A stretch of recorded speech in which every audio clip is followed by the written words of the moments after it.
굿TV 시청자 여러분들, 천세종 목사입니다.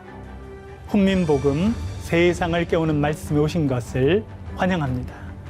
오늘도 귀한 분들 패널로 참여해 주셨습니다. 반갑습니다. 안녕하세요. 반갑습니다. 네. 지난 시간에는 세례 요한이 위대한 이유는 이라는 제목으로 공부를 하였습니다. 오늘은 말씀이 육신이 되신 이유는, 그런 제목으로 같이 공부를 하도록 하겠습니다. 요한복음 1장은 예수님에 대해서 증언하고 있습니다. 우리 지난 시간에 배웠는데요, 두 가지 특징적인 모습이 있습니다. 하나는 예수님을 로고스, 말씀이라고 그렇게 이야기합니다. 오늘 집중적으로 살펴볼 것은 예수님의 성육신에 대해서 이야기하고 있습니다. 조금 어렵죠? 예수님께서 인간의 몸을 입고 오셨다라고 하는 것이 성육신입니다. 이 부분을 좀 더 자세히 살펴보겠습니다. 1장 14절 말씀 읽어보겠습니다. 장혜원님. 말씀이 육신이 되어 우리 가운데 거하심에 우리가 그의 영광을 보니 아버지의 독생자의 영광이요 은혜와 진리가 충만하더라. 아멘. 여기에 대단히 중요한 표현이 나옵니다. 1장 14절에요. 말씀, 우리 지난번에 배웠죠. 예수님의 말씀이시죠. 네. 로고스, 말씀. 그 말씀이 뭐가 되셨다고 이야기합니까? 육신이 되셨다. 어떤 의미일까요? 말씀이 육신이 되셨다. 인간의 육체의 그렇죠. 모습으로 이제 예. 네. 우리 인간들처럼 성자. 육체의 모습을 입고 우리 가운데 오셨다라고 하는 것입니다. 이 부분을 좀 더 자세히 소개하는 것은 빌립보서인데요. 2장을 한번 읽어보겠습니다. 김진님. 그는 근본 하나님의 본체시나 하나님과 동등됨을 취할 것으로 여기지 아니하시고 오히려 자기를 비워 종의 형체를 가지사 사람들과 같이 되셨고. 아멘. 그는 근본 하나님의 본체시다. 하나님과 같은 분이시다라고 하는 것을 이야기해 주고 있습니다. 그러나 하나님과 동등됨을 취할 것을 여기지 아니하시고 자기를 어떻게 하셨다고 말합니까? 종의 형 비우셨다는 거예요. 비우셨다. 핵심적인 단어가 자기를 비우셨다는 거예요. 종의 형체. 예수님은 스스로를 비우신 분이십니다. 스스로 낮아지신 분이세요. 원래는 하나님과 같은 자리에 계신 분이신데 스스로를 낮추셨어요. 그래서 종의 형체, 곧 인간의 모습, 육체를 가지게 되셨다. 그렇게 말해주고 있습니다. 그러면 이렇게 생각하면 되나요, 목사님? 그러니까 조물주, 창조자인데 창조된 우리의 모습으로 된 것 자체가 낮아짐. 그렇죠. 네. 네. 하나님과 같은 자리에 계셨어요. 조물주에 위치셨는데 피조물, 스스로 피조물의 자리까지 내려오게 되셨다라고 이야기해주고 있는 것입니다. 그러면 예수님께서는 왜 하나님의 자리를 내려놓으시고 스스로 비우고 낮아지셔서 인간의 모습을 가지게 되셨을까요? 성육신 하신 이유가 무엇입니까? 우리를 구원할 방법이 그거밖에 없겠죠. 그렇죠. 여기서 우리 아까 써놓은 데서는 보면 말씀이 육신이 되어 우리 가운데 거하신다. 그렇죠? 그러니까 첫 번째 이유가 있습니다. 그것은 우리와 함께 하시기 위해서, 우리 가운데 거하시기 위해서다. 그렇게 말해주고 있습니다. 여기서 우리와 함께 거하신다라고 하는 말은 헬라 말로는 스케노오라고 하는 단어인데 텐트를 친다 이런 의미를 가지고 있습니다. 굉장히 구체적인 단어였네요.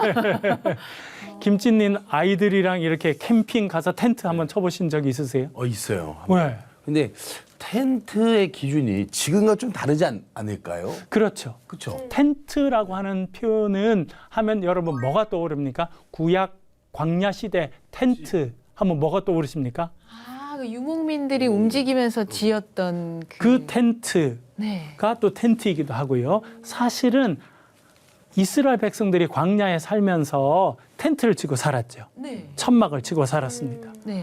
지파별로 텐트를 동서남북으로 치게 됐는데 그 가운데는 특별한 텐트를 치게 됩니다. 하나님께서 임재하시는 텐트를 뭐라 그러죠? 아, 성막이라고 말합니다. 그것도 똑같은 단어로 썼습니다. 그러니까 여기서 말씀이 육신이 되어 우리 가운데 거하셨다라고 하는 것은 하나님이신 예수님께서 우리 가운데 오셔서 텐트를 치신다, 성막을 이루어 주신다, 우리와 함께 하신다, 그런 의미를 가지고 있는 것입니다. 네.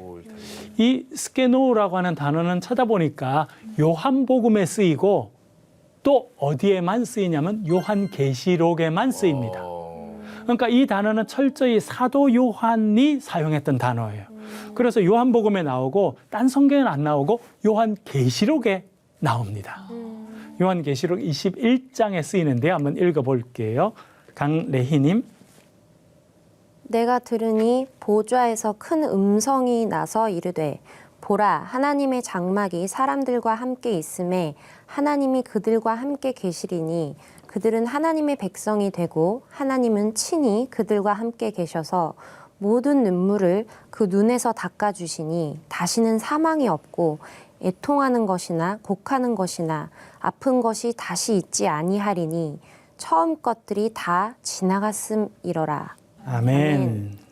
반모섬에서 환상 가운데 이제 앞으로 일어날 일을 보았습니다. 그중에 이 세상의 마지막 때 일어날 일에 대해서 이렇게 설명하고 있습니다. 보좌에서 큰 음성이 나서 이르되 보라 하나님의 장막이, 성막이죠. 네. 광야에 있었던 하나님의 그 장막이 누구와 함께 있다는 겁니까? 사람들과 함께 있다는 겁니다. 하늘에 있는 그 하나님의 장막이 이 땅 가운데 내려와서 사람들과 함께 있다는 겁니다. 그래서 하나님이 그들과 함께 계실 것이다. 이것이 최후의 때 일어날 일이에요. 하늘의 장막이 이 땅 가운데 와서 이 땅에 고통하며 고민하며 살고 있는 우리 가운데 하나님의 장막이 세워져서 하나님이 우리와 함께 하실 것이다. 그 비전을 이야기해 주고 있습니다. 그래서 그때 그들은 하나님의 백성이 되고 하나님은 그들과 친히 함께 계실 것이다. 그렇게 말해주고 있습니다. 너무 위로가 되네요. 너무 위로가 되죠.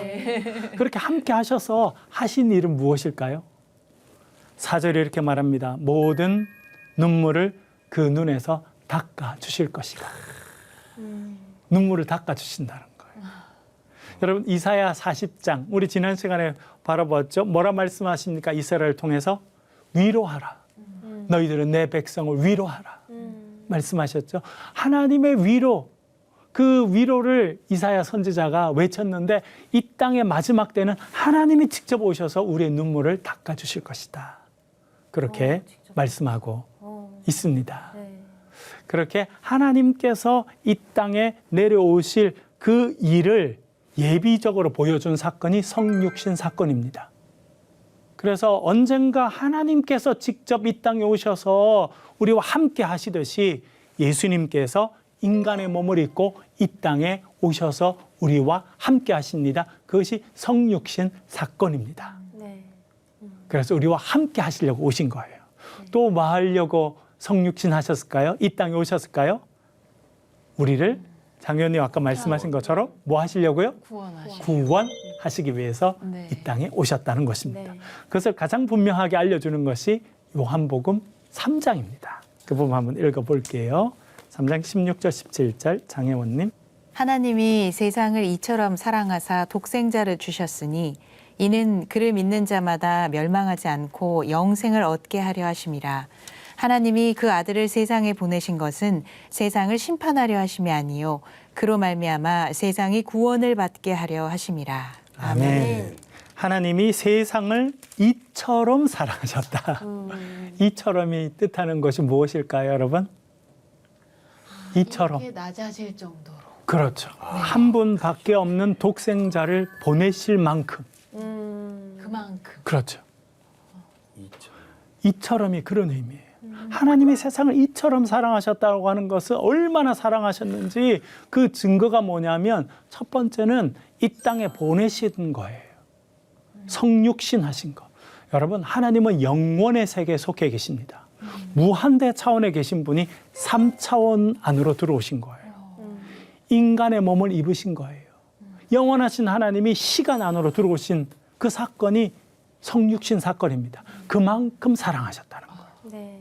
그리고 독생자를 주셨다 이야기하죠. 여기 주셨다고 하는 것은 이 땅에 주셨다라고 하는 의미이기도 하고 또 어디다가 내어주셨다는 의미일까요? 독생자 예수님을 결국 어디다 내어주시죠, 하나님이? 사단에게? 세상에. 세상 아니 우리에게? 우리에게 내어주시고 결국은 어디다 내어주십니까? 십자가에 내어주십니다. 아 잘못 가도 아주 도통 잘못 갔네. 그러면서 그렇게 십자가에 내어주시고 또 이 땅에 보내주신 이유는 뭐라고 이야기합니까? 그를 믿는 자마다 멸하지 않고요. 멸망하지 않고 뭘 얻게 하려고요? 영생. 영원한 생명을 얻게 하려 하십니다. 우리 지난번에 배웠죠? 예수님은 어떤 분이라는 걸 배웠습니까?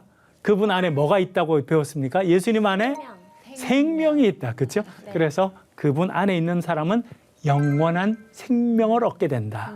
그렇게 말해주고 있습니다. 17절은 그것을 다시 한번 정리해주고 있습니다. 하나님이 그 아들을 세상에 보내신 것은 세상을 뭐 하지 않으려고 하신다는 걸? 심판. 아니요. 네. 이고 심판하려고 하는 거 아니에요. 네. 어떤 사람은 하나님은 참 심판하는 분이야. 벌하는 분이야. 징계하는 분이야. 그렇게 말합니다. 물론 성경에 그런 내용이 있습니다. 그러나 하나님은 포커스가 심판에 있지 않아요. 우리를 벌하시는 데 있지 않습니다. 우리를 부르신 목적은 우리를 불러서 심판하시고 책망하시려고 하는 것이 아니라 뭘 주려고 하신다는 겁니까? 구원받고 구원받게 하려고. 누구를 통해서요? 예수 그리스도를 통해서 우리를 구원하시기 위해서 예수님이 이 땅에 보내시고 예수님은 십자가에 내어주셨다. 그렇게 이해할 수 있습니다. 이 내용을 다시 한번 또 읽어보겠는데 1장 14절 다시 한번 읽어보겠습니다. 김진님. 말씀이 육신이 되어 우리 가운데 거하심에 우리가 그의 영광을 보니 아버지의 독생자의 영광이요 은혜와 진리가 충만하더라. 아멘. 아멘. 말씀이 육신이 되어 우리 가운데 거하세요. 그랬더니 우리가 뭔가를 보게 됩니다. 뭘 보게 됐다고 이야기합니까? 우리가 그의 영광을 보게 됐다. 예수님이 오셔서 우리가 이제 뭘 보게 됐다는 거예요? 아버지의 영광. 하나님의 영역에 속해 있는 영광을 보게 됐다. 아들을 통해서 아들을 통해서. 감히 볼 수 없었는데 그리고 이 아들이 가지고 계신 영광을 보게 됐다. 그런 의미를 또한 가지고 있습니다. 요한복음은 그것을 강조하는데요. 2장 11절 한번 읽어볼게요. 네. 예수께서 이 첫 표적을 갈릴리 가나에서 행하여 그의 영광을 나타내심에 제자들이 그를 믿으니라. 아멘. 아멘. 우리가 앞으로 살펴보겠습니다만 예수님께서 첫 번째 기적, 표적을 보여주십니다. 갈릴리 가나에서. 포도주 사 네. 뭘로 포도주를 만드세요? 물이 변하여 물로. 포도주 물을 그냥 맹물이 뭐가 됐다는 거예요? 포도주. 포도주가 되는 기적을 보여주세요. 네. 그런데 성경이 이렇게 말합니다. 이 첫 표적을 갈릴리 가나에서 행하셔서 뭘 나타내셨다고 말합니까? 그의 영광. 그의 영광을. 그렇죠. 독생자의 영광. 네. 그 영광을 보여주셨다. 그렇게 말합니다. 네. 우리가 지난 시간에 요한복음의 특징에 대해서 이야기했죠. 요한복음 별명 무슨 복음이라고요? 독수리 복음. 그래서 뭐가 드러난다고요? 영광. 영광을 드러내는. 다른 복음서와 요한복음은 그런 부분에 다릅니다. 예수님은 어떤 분이시냐? 예수님은 영광스러운 분이라는 거예요. 네. 그래서 첫 번째 표적을 행하신 이유는 예수님의 가지고 계신 영광을 보여주기 위함이다. 그렇게 알려주고 있습니다. 네. 그래서 예수님께서 하시는 많은 사역들은 사실은 예수님의 영광을 보여주는 사역이다. 요한복음은 그렇게 정리해주고 있습니다. 11장 한번 읽어볼게요. 예수께서 들으시고 이르시되 이 병은 죽을 병이 아니라 하나님의 영광을 위함이요 하나님의 아들이 이로 말미암아 영광을 받게 하려 함이라 하시더라.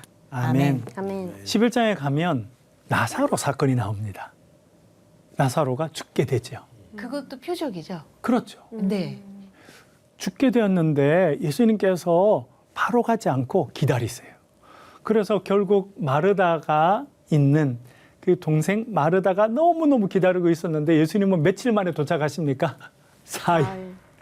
나흘. 4일이나 돼서 장사 지낸 지 4일이나 돼서 도착하십니다. 네.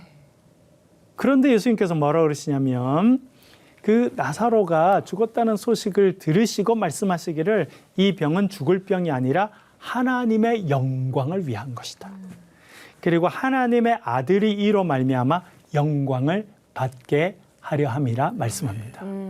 지금 나사로가 죽었습니다. 너무나 슬픈 일이고 기가 막힌 슬픈 사건인데 예수님은 뭐라 해석하시냐면 그것은 죽음을 위한 일이 아니라 하나님의 영광을 위한 일이라는 거예요. 네. 그리고 하나님의 아들인 내가 영광을 얻기 위한 사건이다. 네. 여러분 보세요. 얼마나 다릅니까? 마르다, 마리아는 오빠가 죽어서 너무 슬펐어요. 예수님 제발 좀 빨리 오시지. 왜 이렇게 늦게 오셨어? 그렇게 했는데 예수님은 그 사건을 어떤 사건으로 바꿔주십니까? 하나님의 영광이 드러나는 사건으로 바꿔주신다. 네. 솔직히 하나님의 원망할 수 있는 사건이었는데 그렇죠. 그거를 하나님의 영광을 그렇죠. 드러내는 걸로 바꾸시는. 그러니까 하나님께서 우리의 삶에 가지고 계신 뜻은 우리가 생각하는 것과 완전히 다를 수 있습니다. 타이밍도 다른 것 같아요. 타이밍도 달라요. 네. 우리는 완전히 당장 하나님이야. 오셔서 네. 오빠가 지금 돌아가실 때 예수님 오셔서 안수기도 해주면 나을 줄 알았고 그렇게 하면 좋을 뻔했는데 4일이나 늦게 오신 거예요. 그러나 그때가 완벽한 시간이에요. 왜 그래요? 하나님의 영광을 위해서는 그 4일 지난 시간이 완벽한 시간이라는 거예요. 네. 그리고 또 이렇게 이야기합니다. 은혜와 진리가 충만하더라. 우리가 독생자의 영광을 보니 은혜와 진리가 충만하더라. 여기서 중요한 단어가 있는데요. 은혜라고 하는 단어입니다. 은혜는 헬라 말로 카리스라고 하는 단어인데요. 카리스. 그래서 또 카리스마가 나옵니다. 은사, 카리스마. 은혜의 특징이 있어요. 우리가 잘 알 필요가 있습니다. 은혜의 특징. 첫 번째, 은혜는 하나님으로부터 나옵니다. 은혜의 근원이 어디예요? 은혜의 시작이 어디입니까? 하나님이라는 걸 알아야 돼요. 딴 데서 은혜가 오지 않습니다. 은혜의 근원은 하나님이십니다. 이 하나님께로부터 오는 은혜는요, 풍성합니다. 너무 좋네요. 풍성하니까. 풍성. 네. 모질함이 없어요. 네. 이 세상을 다 채우고도 남을 만큼 하나님의 은혜는 풍성합니다. 네. 그것이 은혜의 특징이고요. 또 은혜의 특징 중에 하나는 뭐냐면 자격이 없는 자에게 주시는 선물이라는 겁니다. 네. 여러분, 은혜, 카리스라고 하는 단어는 은혜라고 번역도 되지만 선물이라고도 번역이 됩니다. 선물. 네. 여러분은 선물을 어떤 사람에게 줍니까? 사랑하는 천세종 사람. 목사님한테 할렐루야. 또. 그렇죠. 네. 이런 뭐 정치적인 발언 안 하셔도 괜찮은데. 우리 강래희 자매께서 말씀하신 것처럼 사랑하는 사람에게, 나에게 특별한 사람에게 줍니다. 그렇죠. 뭔가 내 선물을 받을 만한 자격이 있는 사람에게 우리는 선물을 주게 돼 있어요. 네. 아무한테나 안 줍니다. 네. 그러나 하나님의 주시는 선물은요, 자격이 없는 우리들에게 주시는 특징이 있다는 거예요. 나눈 것 동의. 우리는 죄 지었어요. 하나님을 배반하고 삽니다. 하나님께 감사하지도 못하는데 하나님은요, 우리에게 전적인 은혜를 베푸셔서 우리에게 선물을 주십니다.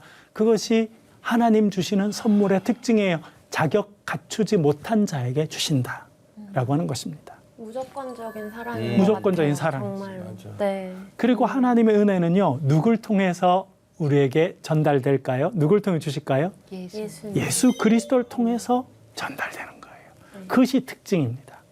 그리고 은혜의 특징 중에 하나는 또 뭐냐면 우리가 은혜를 받으면요, 우리 안에 있는 것이 아니라 은혜는 흘러가게 돼 있습니다. 그리고 하나님의 은혜는 풍성하고 충만한 은혜입니다. 그래서 우리의 삶에 하나님 은혜가 부어지면 반드시 넘치게 돼 있어요. 그래서 시편 23편에 다윗이 뭐라고 그럽니까? 내 원수의 목전에서 내게 상을 차려주시고 기름을 내 머리에 부으셨으니 네. 내 잔이 넘치나이다. 은혜를 경험해 보면 이 은혜가 나에게 넘친다는 걸 알게 돼요. 내 삶을 채울 뿐만 아니라 내 가정을 채울 뿐만 아니라 이 은혜는 반드시 넘쳐 흘러게 됩니다. 그래서 주위에 있는 사람에게 흘러가게 돼요. 그리고 은혜의 특징은 무엇이냐면 우리가 하나님께 감사함으로 올려 드리는 것입니다. 카리스라는 단어가 어떤 의미가 있는 줄 아세요? 감사하다라고 하는 의미를 갖고 있습니다. 은혜는 누구로부터 오는 겁니까? 하나님께서 우리에게 쏟아 부어 주시는 거예요. 우리 삶에 넘치게 됩니다. 주위를 흘러가게 되는데 결국은 은혜는 하나님께 감사로 다시 올려지는 것이 은혜의 특징이다. 그렇게 말씀드렸습니다. 순환하네요. 순환하죠. 네. 그것을 은혜의 순환성이란 말합니다. 순환성. 은혜는요 와서 멈춰 있지 않습니다.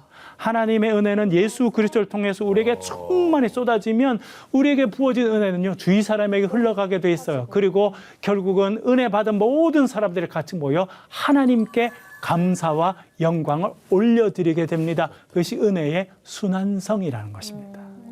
아름답네요. 비가 다시 수증기로 올라가듯이. 그렇죠. 네. 과학 시간 됐네요. 은혜도 그렇습니다. 은혜도 마찬가지입니다. 그래서 이렇게 말합니다. 16절 읽어볼게요. 김진님. 네.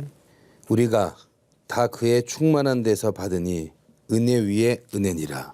아멘. 표현이 나오죠. 은혜 위에 은혜다. 어떤 뜻일까요? 은혜가 충만하다는 거예요. 하나님의 은혜는요. 조금만 주어지고 이런 건 없어요. 하나님 은혜가 주어지면 은혜 위에 은혜가 부어져서 은혜가 충만하고 그 은혜가 우리의 삶에서 넘쳐서 주위를 흘러가게 된다는 것을 알려주고 있습니다. 또 예수님은 은혜가 충만할 뿐만 아니라 뭐가 충만하다고 말합니까? 진리의 충만함을 보여주시는데요. 17절 읽어볼게요. 강래희님. 율법은 모세로 말미암아 주어진 것이요 은혜와 진리는 예수 그리스도로 말미암아 온 것이라. 아멘. 아멘. 율법의 가장 중요한 역할은 무엇입니까? 율법 지키는 것. 지키는 것인데 자유함? 율법은 어떤 역할이 있냐면 죄를 알려주는 역할입니다. 아. 그래서 우리는 율법을 통해서 죄를 깨닫게 됩니다. 그래서 죄를 인식하는 거죠. 그렇죠 인식하게 되죠. 전에는 법이 없을 때는 이게 죄인지 아닌지 몰랐다가 율법이 딱 주어지면 율법의 잣대 보니까 너 죄야 하게 됩니다. 그래서 율법은 결국은 우리를 정죄하게 됩니다. 그런데 진리는 예수 그리스도를 통해서 오게 됩니다. 진리신 예수 그리스도께서 오셔서 우리에게 뭘 주십니까? 자유를 주십니다. 여기 있네요. 자유는. 요한복음 8장 읽어볼게요. 장혜원님. 네. 그러므로 예수께서 자기를 믿은 유대인들에게 이르시되 너희가 내 말에 거하면 참으로 내 제자가 되고 진리를 알지니 진리가 너희를 자유롭게 하리라. 아멘. 아멘. 자기를 믿은 유대인들에게 말씀합니다. 너희가 내 말에 거하면 나의 제자가 될 뿐만 아니라 진리를 알게 된다. 여기서 진리가 누구를 말합니까? 예수 그리스도가 진리시죠. 진리신 예수 그리스도를 믿고 그분을 알게 되면 그분을 통해서 우리가 뭘 얻게 된다는 겁니까? 자유를 얻게 된다는 거예요. 아멘. 율법은 우리를 정죄합니다.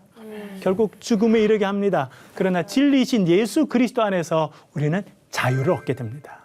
사도 바울이 정리한 부분 한번 읽어볼게요. 로마서 8장 1절 2절입니다. 같이 한번 읽어보겠습니다. 김진님. 그러므로 이제 그리스도 예수 안에 있는 자에게는 결코 정죄함이 없나니 이는 그리스도 예수 안에 있는 생명의 성령의 법이 죄와 사망의 법에서 너를 해방하였음이라. 아멘. 생명의 성령의 법이 예수 그리스도 안에 있는데 그 생명의 성령의 법은 우리를 어떻게 하신다는 겁니까? 해방시켜준다는 거예요. 자유를 주신다는 것입니다. 그러니까 예수님께서 하나님과 본체이신 분이 인간의 몸을 입고 이 땅에 오셨습니다. 그래서 성육신 사건이라고 말합니다. 그렇게 오셔서 하시는 일이 무엇이라고 말합니까? 우리와 함께 하시고 우리를 구원하신다는 겁니다.